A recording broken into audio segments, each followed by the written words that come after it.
అన్నలేని లోటు ఫ్యామిలీకే కాదు, రెండు రాష్ట్రాల పబ్లిక్ కూడా అన్నలేని లోటు చాలా వరకు తెలిసింది. ఇప్పటికే తెలుస్తుంది. అన్న బ్రతుకుతే ఎంతోమంది నవ్వించేవాడు, హాస్య నటుడు. అలాగే మా అన్న శ్రీహరి అన్న లేకపోవడం కూడా చాలా మాకు దెబ్బ. అదే శ్రీహరి అన్న బతుకుంటే ఈరోజు మా అన్న పరిస్థితి ఇలా అయ్యేది కాదు. ఉన్నవాళ్ళు కూడా పెద్దగా ఏం సహకరించలేదు, ఒక పవన్ కళ్యాణ్ తప్ప.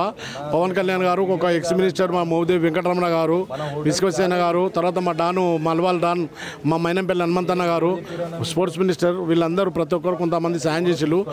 ప్రభాస్ అనేది బూటకం, ఒక దొంగ మాటలతోటి చాలామంది వేసేవాళ్ళు కూడా వేయలే. పాపం ప్రభాస్ అన్నకు ఈ విషయం తెలియదు. ప్రభాస్ గారికి ఈ విషయం తెలిస్తే ప్రభాస్ అన్న ఖచ్చితంగా సహాయపడేవారు. ఎంతోమందికి సాయం చేస్తున్నాడు ఆయనే. దాన్ని బట్టి అదే వరంగల్కి వస్తే మా ఇంట్లోనే ఉండేవాడు అన్న. మా ఫ్యామిలీ ఫ్రెండు, టోటల్గా మా ఫ్యామిలీ మొత్తం వచ్చినాం. మా అన్న అంటే మా మూవీ నెంబర్ను. నేను ఫస్ట్ శివ సినిమా నుంచి స్టార్ట్ చేసినా కూడా నాకు పేరు వచ్చింది మాత్రం వెంకటన్న తోటి ఫ్రెండ్షిప్ చేసినా కానీ నాకు పేరు వచ్చింది అన్నతోటి కలిసి సినిమాలు చేసిన అన్న ఫ్యామిలీ. ఇక బాగా మా తమ్ముడికి కానీ నాకు కానీ మా అన్నయ్య కొడుకు అక్కడనే ఉండేవాడు. అన్నయ్య వాళ్ళ ఇంట్లోనే చాలా చేసేవాడు. అన్నయ్య లేని లోటు అది. వదినకు మాత్రం ఆపరేషన్ కావాలని మనస్ఫూర్తిగా కోరుకుంటున్నా. ఆమెకు ఈ మోకాల నొప్పులు, కూర్చుంటే లేవది.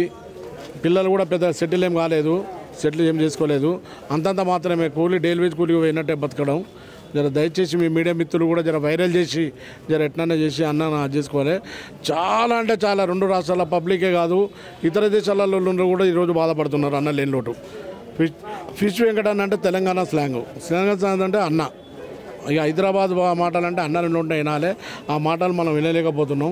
ఆయనకు డొనర్స్ కానీ ఎవరైనా సాయం చేసేవారు ముందు వస్తే బతికేవాడు.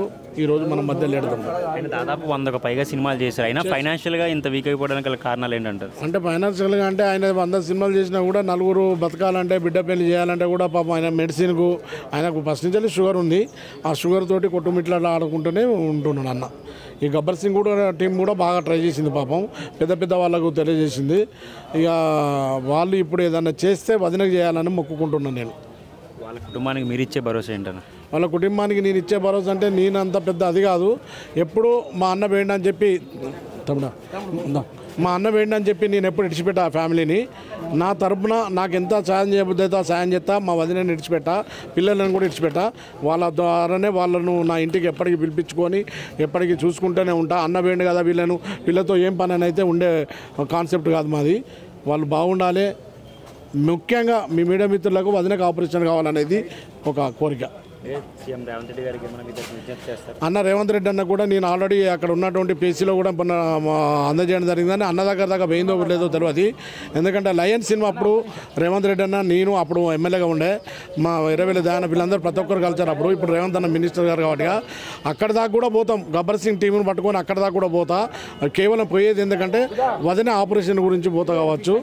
రేవంత్ రెడ్డి ఎంతో మందికి సాయం చేస్తున్నాడు. మన రేవంత్ రెడ్డి అన్న, మన సీఎం గారు. అన్న దగ్గర ఖచ్చితంగా పోతాం. ఆయన దగ్గరికి పోయి మా గబ్బర్ సింగ్ టీము అలాగే ప్రతి ఒక్కరం పోయి ఆయనను కలిసి వదిన గురించి మాట్లాడి పోతాం. అదే, థ్యాంక్ యూ. మీరు ఆల్రెడీ మా మెంబర్గా ఉన్నారు. మంచు విష్ణు గారికి ఈ విషయం తెలిసే ఉంటుంది. ఆయన అయితే యాక్చువల్గా ఏంటంటే ఆయన అంతకుముందు హాస్పిటల్లో ఉన్నప్పుడు సినిమా బిజీలో ఉండే. అది నేను ఆల్రెడీ వీడియో పెట్టాను. మంచు విష్ణు గారు చేసేది సాయం, కానీ మా నెంబర్ కాదన్న. అంటే చేస్తాడు, చేయడానికి కాదు. ఎంతోమందికి చెప్తారు. వాళ్ళు చదువు లేని వాళ్ళకి చదువులు ఇప్పిస్తున్నారు. తిరుపతిలో అంత పెద్ద కాలేజీలో మన మోహన్ బాబు గారు. అలాగే మోహన్ బాబు గారు కూడా ఫిష్ వెంకటన్ అంటే ప్రేమే. ఎందుకంటే డీజీ సినిమాలో చేసిండు కాబట్టి ఖచ్చితంగా బాబుతోటి నేను ఈ సాయం అందిస్తానని నేను మాటిస్తున్నాను. నేను మా నెంబర్ను మంచు విష్ణుబాబు మా ప్రెసిడెంట్ ఖచ్చితంగా సాయం చేస్తాడని చేపిస్తాను. Thank you.